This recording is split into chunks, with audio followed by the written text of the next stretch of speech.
नमस्कार साथियों, स्वागत है आपका एक बार फिर से मेरे चैनल सैनिक सुविधा पर। साथियों, आज की वीडियो में बात करूंगा हमारे जो पैरामिलिट्री फोर्सेस हैं, अर्धसैनिक बल जिनको हम बोलते हैं हिंदी में, कि सरकार का उनके खिलाफ इतना भेदभाव क्यों है, इनके बारे में चर्चा करूंगा और बताऊंगा सरकार को क्या क्या फैसिलिटी हमारे अर्धसैनिक बल को देनी चाहिए।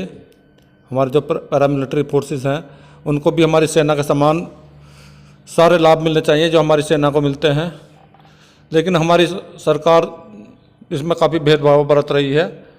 और साथियों, जैसे हमारे अर्धसैनिक बल हैं, सेना के साथ हर जगह कंधे से कंधा मिलाकर चलते रहते हैं और वही काम करते हैं जो हमारी सेना करती है। काम में कोई खास ज़्यादा फर्क नहीं है, लेकिन दोस्तों इनको मिलने वाली फैसिलिटियों में काफ़ी फ़र्क किया गया है। तो दोस्तों, हमारे अर्धसैनिक बलों को जैसे हमारी सेना के अंदर जो है कैंटीन की फैसिलिटी दी जाती है सेना में, जबकि अर्धसैनिक बलों के लिए जो कैंटीन है, कैंटीन बहुत कम है। एक दो ही कैंटीन है, बहुत ही सेंट्रल कैंटीन है, लेकिन बहुत कम है। उसमें उतना उनको बेनिफिट नहीं मिलता जितना हमारी सेना को दिया जाता है। दूसरा, हमारी सेना को लीकर वगैरह भी दिया जाता है और भी बहुत सारी चीज़ें होती हैं जो सेना को दी जाती हैं। और साथियों, वैसे हमारे अर्धसैनिक बल जो हैं जितने भी हैं, तो तकरीबन वो सेना का ही काम करते हैं। सेना हमारे बॉर्डरों की सुरक्षा करती है, लेकिन हमारे जो अर्धसैनिक बल है देश के अंदर होने वाली काउंटर इंसर्जेंसी की जितनी भी लड़ाइयाँ हैं उसको लड़ते हैं। देश में शांति व्यवस्था बहाल कराते हैं पूरी।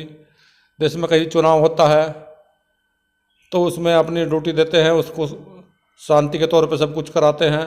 दूसरा, देश में जितने भी दंगे होते हैं उन सब से निपटने के लिए हमारे अर्धसैनिक बल ही तो हैं, वही तो हमारे सब कुछ है। तो दोस्तों, हमारे अर्धसैनिक बल भी हमारे देश की रीढ़ की हड्डी है। जिस प्रकार से ना हमारे देश के रीढ़ की हड्डी है, उसी प्रकार हमारे अर्धसैनिक बल भी हमारे देश की रीढ़ की हड्डी है।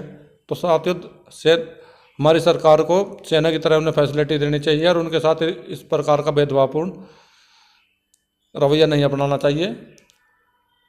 और साथियों, इसके बारे में बहुत सारे लेख हैं, बहुत सारी कहानियाँ हैं कि हमारी सेना को ये मिलता है वो मिलता है। अभी तो साथियों ठीक है, हमारे रक्षा मंत्री राजनाथ सिंह जो हैं, इन्होंने काफ़ी फैसिलिटी दी है। इनको जब गृह मंत्री रहे थे तो इन्होंने काफ़ी इनको शहीद का दर्जा भी इनको दिलाया है। भी अगर ये शहीद होते हैं तो इनको शहीद का दर्जा भी मिल रहा है, लेकिन पहले तो कुछ भी नहीं मिलता था दोस्तों। अभी काफ़ी कुछ सरकार ने इनके लिए किया है, लेकिन अभी भी बहुत ही कम है दोस्तों। अभी भी वो ये समझो कि ऊँट के मुंह में जीरा के बराबर ही है।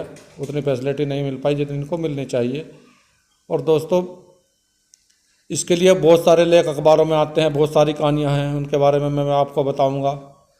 और दोस्तों, जैसे हमारे सेना को हमारे कहीं भी ज़िले के अंदर है, कहीं पे भी है, अलग अलग फैसिलिटी दी जाती है। उनके बच्चों को रियायत दी जाती है पढ़ने के लिए, उनका हर जगह कोटा होता है। लेकिन इस प्रकार से अर्धसैनिक बल का कोई कोटा नहीं होता है। हमारे अर्धसैनिक बल का भी कोटा होना चाहिए। उनके बच्चों को इस प्रकार की फैसिलिटी मिलनी चाहिए। कहीं पे किसी भी भर्ती में या कहीं पे भी या किसी भी कॉलेज में भी एक्स सर्विसमैन के वार्ड का जो कोटा होता है, लेकिन हमारे अर्धसैनिक बल के जो बच्चे हैं उनके वार्डों का कोई कोटा में सरकारी कॉलेज वगैरह में नहीं होता है। और जैसे उनको पेंशन आने के बाद में हमारे एक्स सर्विसमैन को मेडिकल फैसिलिटी मिलती है बच्चों को, जब तक उनके बच्चे 25 साल से छोटे होते हैं या उनकी शादी नहीं हो जाती है, जब तक खुद डिपेंड नहीं होते हुए, खुद अपना कमाने लायक नहीं होते, तब तक उनका इलाज फ्री किया जाता है सेना की तरफ से, बशर्ते 25 साल की उम्र से कम होने चाहिए। लेकिन हमारे अर्धसैनिक बलों को इस प्रकार की किसी भी तरह की कोई छूट नहीं दी जाती है। तो हमारी सरकार को सोचना चाहिए इनके बारे में भी कि ये भी तो इंसान हैं, आखिर इनके भी बच्चे हैं, ये भी देश के लिए लड़ते हैं, देश के लिए अपना कुर्बानी देते हैं और देश के लिए अपना हर टाइम मौत के मुंह में रहते हैं। तो इनके भी सरकार को इस चीज़ पे ध्यान देना चाहिए, सोचना चाहिए। साथियों, सरकार के इसी रवैये की वजह से हमारे बहुत से अर्धसैनिक बल खुदकुशी कर रहे हैं, क्योंकि स्ट्रेस में रहते हैं, उनको कोई फैसिलिटी नहीं मिल पाती है और उनके ऊपर काफ़ी दबाव रहता है। खुदकुशी जैसी घटनाएं काफ़ी हो रही हैं हमारे अर्धसैनिक बलों में,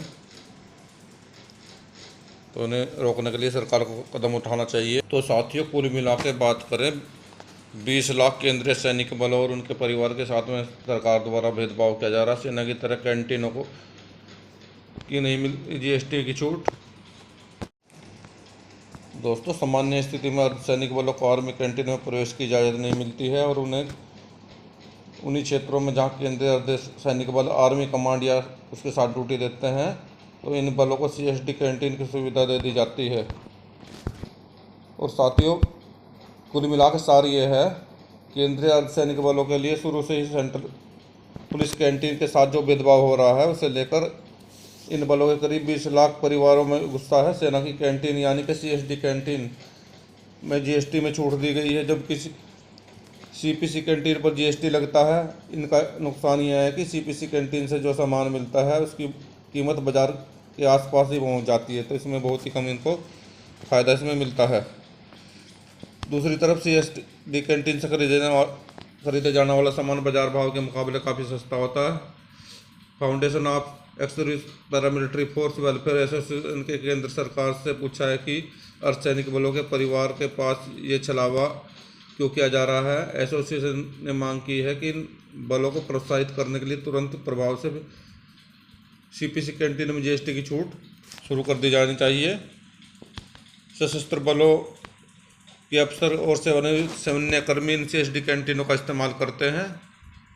यहाँ पे यह भी बताना जरूरी है कि सामान्य स्थिति में अर्धसैनिक बलों को आर्मी कैंटीन में प्रवेश की इजाज़त नहीं है। केवल उन्हीं क्षेत्रों में जहाँ केंद्रीय सैनिक बल आर्मी कमांड या उनके साथ ड्यूटी देते हैं सीएसडी कैंटीन की सुविधा दी जाती है। हालांकि यह व्यवस्था केवल 5-7% ड्यूटी एरिया में देखने को मिलती है, जहाँ पर वहाँ भी सामान मिलने में सैन्य जवानों को प्राथमिकता दी जाती है। बाकी जगहों पर सीपीसी की जगह अपनी 1600 कैंटीनें खोली गई हैं। Foundation of paramilitary force welfare समाज रणबीर सिंह का कहना है कि देश भर में अर्धसैनिक बलों की 1600 की पुलिस कैंटीन है और वहाँ इस तरह के विशेष पोर्टल की शुरुआत क्यों नहीं की जा रही है। रक्षा मंत्री द्वारा सीएसडी बैठक में सुरक्षा बलों के महानिदेशक को न बुलाया जाना यह संदेह पैदा करता है। पैरामिलिट्री सरहदी जवानों को पहले से ही सेना की तरह सीएसडी कैंटीन में किसी प्रकार का सामान लेने से प्रतिबंधित किया गया है। प्रधानमंत्री की स्वदेशी मुहिम के चलते सीपीसी कैंटीन का स्वदेशीकरण कर दिया गया है।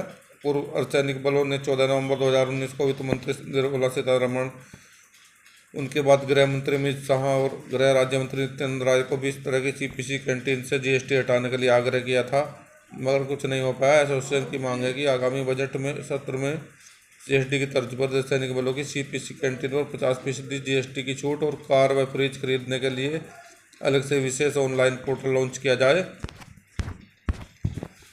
तो साथियों, ये थी मेरे द्वारा दी गई जानकारी।